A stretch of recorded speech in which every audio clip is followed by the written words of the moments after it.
KKR vs SRH score IPL ২০২৬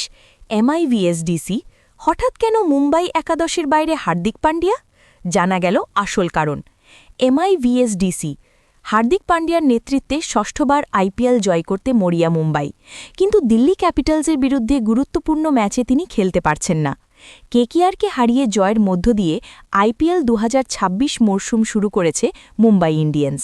Hardik পান্ডিয়ার নেতৃত্বে ষষ্ঠবার IPL জয় করতে মরিয়া মুম্বাই কিন্তু দিল্লি ক্যাপিটালসের বিরুদ্ধে গুরুত্বপূর্ণ ম্যাচে তিনি খেলতে পারছেন না